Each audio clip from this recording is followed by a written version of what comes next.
départementale violences conjugales. Je travaille issue de secours Rialto SOS Femmes 38. Donc nous sommes une structure d'hébergement d'urgence pour femmes victimes de violences conjugales. Nous recevons des femmes et des enfants. Enfin, quand je dis violences conjugales, c'est l'ensemble des violences faites aux femmes. Donc on a également des femmes qui sont en situation de prostitution, des femmes en risque de mariage forcé, enfin toutes ces situations-là de danger dans lesquelles se trouvent les femmes. Nos structures sont des structures anonymisées, donc elles ne sont pas accessibles au public directement. L'ensemble de nos places passe par le dispositif du 115. Donc toute personne qui appelle le 115 peut être orientée éventuellement sur notre service ou sur les autres places existantes sur le département.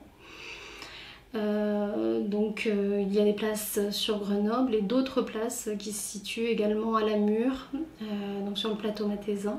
Donc le Rialto SOS Femmes 38 est également assure l'accompagnement global des femmes victimes de violences sur le plan social, juridique et psychologique. Nous avons des professionnels formés à l'ensemble de ces problématiques. Le Rialto est également centre de formation pour les professionnels qui souhaitent se sensibiliser et se former aux problématiques des violences conjugales et des violences faites aux femmes.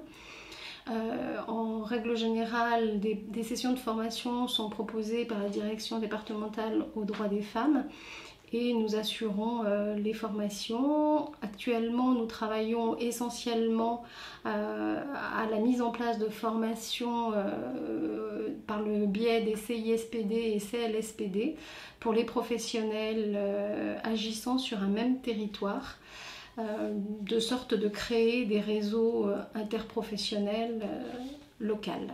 La violence conjugale, c'est pas uniquement l'affaire des professionnels, ça l'est également, mais pas seulement. C'est l'affaire de tous et de toutes. Et donc chacun de la place où il se trouve peut essayer de trouver le moyen d'aider une personne en situation de violence conjugale. Alors quand on est un voisin, c'est de pouvoir aussi, quand on le peut, s'adresser à la voisine et lui dire qu'on est à sa disposition, lui donner de la documentation quand on peut en avoir à disposition, notamment dans les centres sociaux.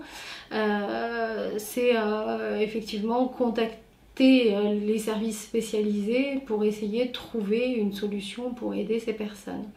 Mais surtout, ne pas laisser quelqu'un qui resterait dans cet isolement et dans des violences constantes. Ça peut être aussi parfois appeler les services de police.